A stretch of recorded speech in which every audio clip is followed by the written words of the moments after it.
இந்த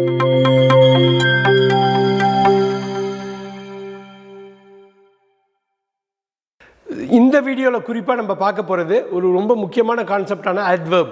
வினை உரிச்சொல்னு தமிழில் சொல்லுவாங்க adverb. இந்த adverbோட முக்கியத்துவத்தை நம்ம சொல்லி மாடாது. ஏன் அப்படின்னா இந்த adverb ஆங்கில இலக்கணத்தோடையும் இலக்கியத்தோடையும் பிணைஞ்சிருக்குது. உதாரணத்துக்கு சொல்லப்போனால் இந்த வினை உரிச்சொல் எதுக்கெல்லாம் பயன்படும் அப்படின்னா, நீங்கள் ஒரு அட்ஜெக்டிவ் இருக்குது, பெயர் உரிச்சொல். இந்த அட்ஜெக்டிவை டிஸ்கிரைப் பண்ணுறது, குவாலிஃபை பண்ணுறது, அதை மாற்றுறது, சேஞ்ச் பண்ணுறது, அது எல்லாத்துக்குமே யூஸ் பண்ணுறது இந்த adverb தான். அதே மாதிரி verb வினைச்சொல்னு சொல்கிற ஆங்கிலத்தோட ஆதார சுருதி, அந்த முக்கியமான ஆதாரத்தையே டிஸ்கிரைப் பண்ணுறது வந்து adverb தான். ஸோ அதே மாதிரி இன்னொரு adverb இருக்குன்னா அந்த adverbையும் வேறு இன்னொரு adverb வச்சு நம்ம வந்து டிஸ்கிரைப் பண்ணலாம், மாடிஃபை பண்ணலாம். ஸோ இந்த 3 லெவல்லையும் அட்ஜெக்டிவாக இருக்கலாம், வேர்பாக இருக்கலாம், இன்னொரு adverbஆக இருக்கலாம், 3 லெவல்லையும் மாடிஃபிகேஷன் கொடுக்குற ஒரே வார்த்தை வந்து adverb தான். ஸோ அதோட முக்கியத்துவம் அப்படிப்பட்டது. இதை பற்றி ப்ராப்பரான அண்டர்ஸ்டாண்டிங் வந்து உங்களுக்கு இருக்கணும். ஸோ இன்னொரு விஷயம், கிட்டத்தட்ட ஒரு 100 adverbs ஷார்ட்ஸாக பண்ணி இன்ஸ்டாகிராம்லேயும் யூடியூப்லேயும் நாங்கள் போட்டிருந்தோம். ஸோ அதோட டீட்டெயில்டு வீடியோ தான் அது வெறும் ஷார்ட்ஸாக பண்ணியிருந்தோம். அதோட ஃபுல் டீட்டெயில்டு வீடியோ நீங்கள் வந்து ஒவ்வொரு வேர்டுக்கும் இதை கம்ப்ளீட்டாக நீங்கள் ரெஃபர் பண்ணலாம். கடைசி வரையில் நீங்கள் பாருங்கள், திருப்பி நீங்கள் பாருங்கள். It's going to B highly beneficial for you.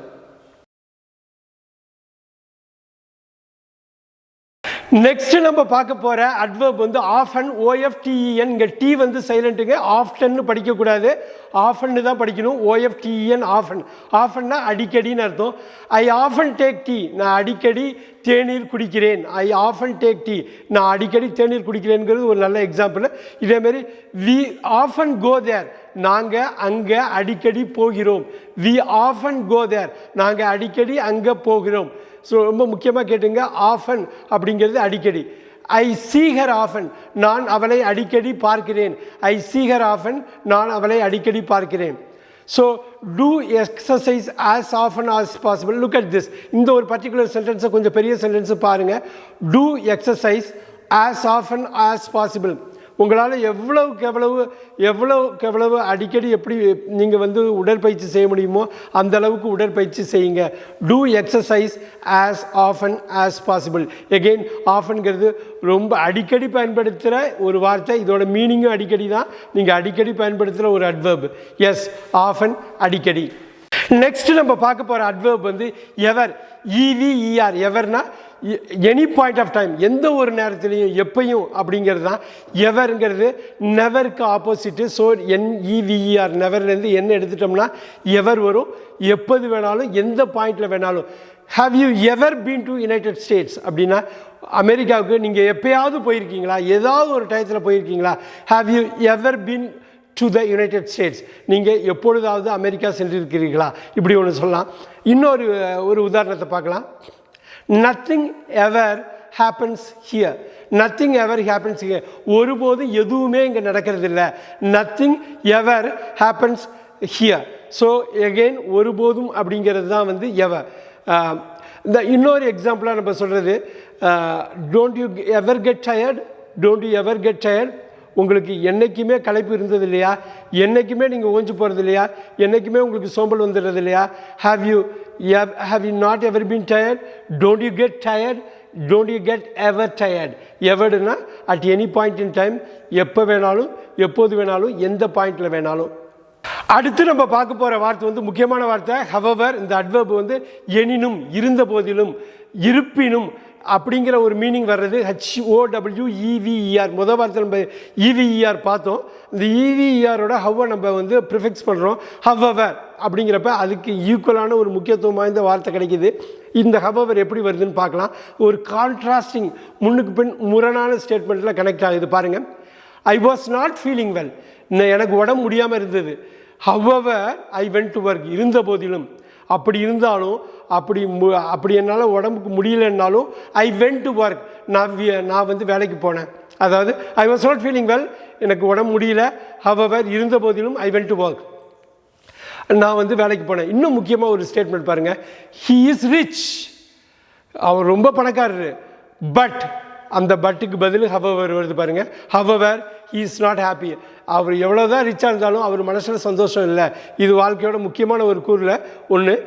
என்ன அப்படின்னா, he is rich, however he is not happy. அவர் வந்து ரொம்ப பணக்காரராக இருக்கார், இருந்தாலும் அவர் சந்தோஷமானவராக இல்லை. ஸோ ஹவவருங்கிறது இந்த மாதிரி ஒரு முரணை குறிக்கிறதுக்கு முக்கியமாக பயன்படுது. அடுத்து நம்ம பார்க்க போகிற இன்ட்ரெஸ்டிங்கான அட்வர்ப் வந்து அல்மோஸ்ட், ALMOST. ஒரு ஹாலிவுட்டில் ஒரு படம் பேர் கூட அல்மோஸ்ட் ஃபேமஸ் அப்படின்னு இருக்கு. கிட்டத்தட்ட ஃபேமஸ், ஆனால் ஃபேமஸ் இல்லை, கிட்டத்தட்ட ஃபேமஸ். 95% ஒரு விஷயம் நடந்ததுன்னா அது அல்மோஸ்ட்னு சொல்லலாம். 90%க்கு மேலே நடந்தால் almost. So the work is almost done அப்படின்னா அந்த வேலை கிட்டத்தட்ட முடிஞ்ச மாதிரி தாங்க, முடிஞ்சிடுச்சுங்க, ஆல்மோஸ்ட் முடிஞ்சிடுச்சு, கொஞ்சம் தாங்க பாக்கி இருக்குது, த ஆல்மோஸ்ட் டன் அப்படின்னு. அப்புறம் இன்னொன்று வந்து all basketball players R almost all basketball players are taller than normal people. நார்மலாக சராசரி மனுஷங்களை விட எல்லா பேஸ்கெட்பால் பிளேயர்ஸும் almost every one except for 1 or 2 எல்லாருமே உயரமானவர்கள். Almost all basketball players are taller than ordinary people. Right. Now again இந்த ஆல்மோஸ்ட்டுங்கிறது கிட்டத்தட்ட இன்னொரு ப்ராக்டிக்கலான ஒரு எக்ஸாம்பிளை பார்க்கலாமே. This box is almost empty. This box is almost எம்டினா கிட்டத்தட்ட இந்த பாக்ஸு காலி ஆயிடுச்சு. ஏதோ ஒரு 1000 பீஸ் இருந்தது, ஒன்றே ஒன்று தான் இப்போ இருக்குது, 999 போயிடுச்சு. This box is almost empty. இது வந்து கிட்டத்தட்ட காலியாக இருக்குது. ஸோ ஆல்மோஸ்ட்டுங்கிறது கிட்டத்தட்ட. அடுத்து நம்ம பார்க்க போகிற அட்வர்ப் வந்து லேட்டர், LATER. லேட்டர்னா பிறகு, பின்பு, அப்பால், அப்புறம். So later. I met him 2 years later. என்னோடய ஃப்ரெண்டு 2 வருஷமாக நான் பார்க்கல, 2 வருஷம் கழிச்சு ஐ மெட் ஹிம் 2 years லேட்டர். 2 வருடங்களுக்கு பிறகு நான் அவனை சந்தித்தேன். ஐ met him 2 years later. So இன்னும் சிம்பிளான ஒரு எக்ஸாம்பிள் லேட்டருக்கு பார்க்கலாம் அப்படின்னாக்கா, ஸோ see you லேட்டர். இப்போ எல்லாரும் சொல்கிறது தான் see you லேட்டர், அப்புறம் பார்ப்போம் see you லேட்டர். அந்த லேட்டர் அப்புறங்கிறது தான் லேட்டர். ஸோ ஒரு ப்ராக்டிக்கலான ஒரு statement, it happens later. So அப்புறமா இது நடக்குது. It happened later. அப்புறமா இது நடந்தது. It happened later. அது அப்புறம் நடந்தது. So it happened later, see you later, I met him 2 years later. லேட்டர்னா பிறகு, அப்புறம். அடுத்து நம்ம பார்க்க போகிற அட்வர்ப் வந்து மச், MUCH. மச்னா மிகவும், அதிகம், MUCH மச். இங்கே அட்வர்பாக பார்க்க போகிறோம், வினை உரிச்சொல்லாக பார்க்க போகிறோம். இப்போ பாருங்கள், ரொம்ப ரெகுலராக பேசுகிறது. Thank you very much. யாராவது அவங்க நல்லது நமக்கு பண்ணிட்டா உடனே தேங்க்யூ வெரி மச்னு சொல்லுவோம். தேங்க் அப்படின்னா நன்றி, தேங்க்யூ வெரி மச்னா உங்களுக்கு நன்றி, தேங்க்யூ வெரி மச்னா உங்களுக்கு மிக மிக நன்றி. மச்னா மிகவும், வெரினா மிகவும், மிக மிக உங்களுக்கு நன்றி. So thank you very much. So இன்னொரு வார்த்தை, இன்னொன்று ப்ராக்டிக்கலாக இன்னொன்று பார்க்கலாமா? Don't worry too much. You worry too much, don't worry too much. நீங்கள் ரொம்ப அதிகமாக கவலைப்பட வேணாம். I will teach you English. நான் உங்களுக்கு ஆங்கிலம் கற்பிக்கிறேன். I will make you learn English. நான் உங்களை ஆங்கிலம் கற்றுக்கொள்ளும்படி செய்கிறேன். Do not worry too much. ரொம்ப அதிகமாக எதுக்கும் கவலைப்பட வேண்டாம். ஸோ இந்த worry too much அப்படிங்கிறது அதிகம் கவலைப்படுறது. இந்த லாஸ்ட் எக்ஸாம்பிளாக இங்கே வந்து சொல்லலாம். ஐ ஆம் மச் பெட்டர் டுடே. இன்று நான் நன்றாக இருக்கேன். நீங்கள் காலையில் எழுந்திரிச்ச உடனே இதுதான் சொல்லணும். I am much better today compared to yesterday. I am going to be much better. I am much better. நான் மிகவும் நன்றாக இருக்கிறேன். மச்னா மிகவும். இங்கே பெட்டருங்கிற அட்ஜெக்டிவை வந்து மாடிஃபை பண்ணுறதுனால இது அட்வர்ப். டோன்ட் வரி டூ மச்சில் ஒரிங்கிற வேர்பை மாடிஃபை பண்ணுறதுனால மச்சுங்கிறது அட்வர்ப்.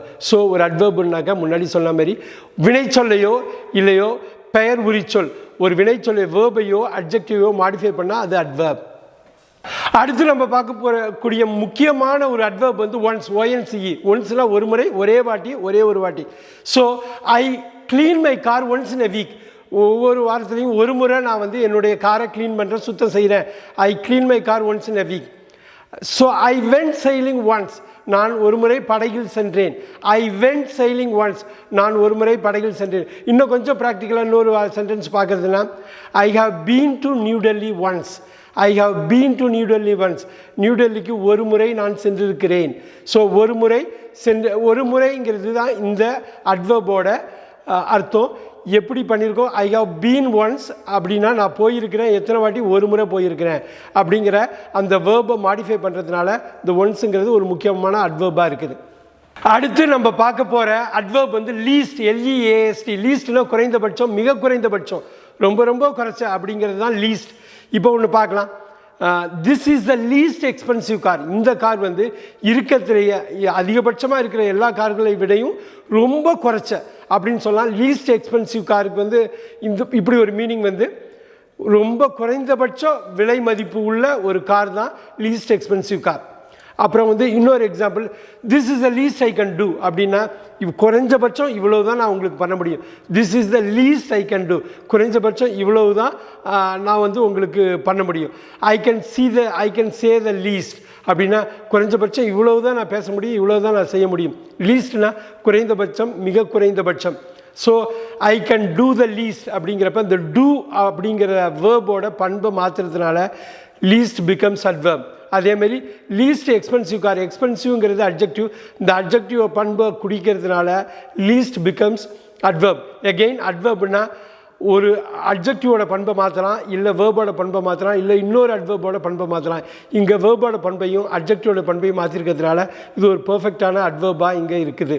அடுத்து நம்ம பார்க்க போகிற அட்வர்ப் வந்து எகோ, ஏஜிஓ. எகோங்கிறது ரொம்ப முக்கியமான சிக்னல் வேர்டும்பாங்க, கீவேர்டு, கியூவேர்டுன்னு சொல்லுவாங்க simple பாஸ்ட்டுக்கு.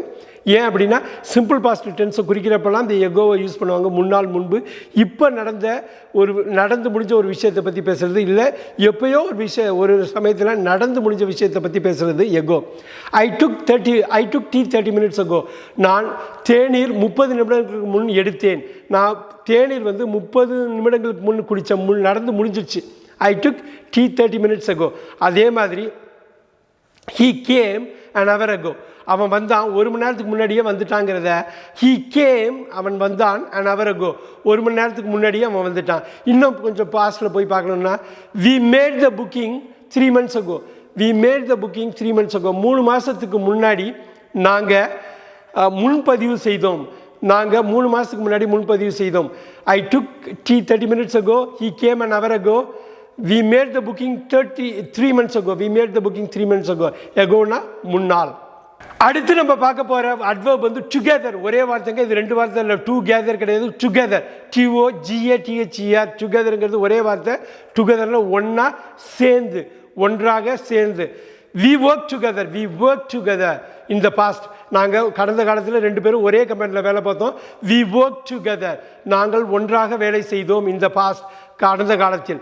So we played together. நாங்கள் வந்து பால்யகால சிநேகிதர்கள், ஃப்ரெண்ட்ஸு. we played together. நாங்கள் ஒன்றாக விளையாடினோம். So we worked together, we played together. இன்னொரு விஷயம் உங்களுக்கு சொல்லணும்னா, I want to work with you together. உங்கள் எல்லாரோடையும் ஒன்றா சேர்ந்து நான் வேலை செய்ய விரும்புகிறேன். எதுக்காகனா to make you speak in English. உங்களை ஆங்கிலத்தில் பேச வைக்கிறதுக்காக உங்களோட சேர்ந்து நான் ஒர்க் பண்ண போகிறேன். I want to work with you to make you speak in English. I want to work with you to make you speak in English. நான் உங்களோட சேர்ந்து ஒர்க் பண்ண போகிறேன். அதன் மூலமாக உங்களால் ஆங்கிலத்தை பேச முடிய வைக்க போகிறேன். நீங்கள் இந்த வீடியோவில் நிறைய பார்த்துருக்கீங்க, நிறைய அட்வர்ப் பார்த்துருக்கீங்க. இன்னும் அதிகமாக அட்வர்ப் இருக்குது. அடுத்த பார்ட்டில் நெக்ஸ்ட் செட் ஆஃப் அட்வர்ப்ஸை நீங்கள் பார்க்கலாம்.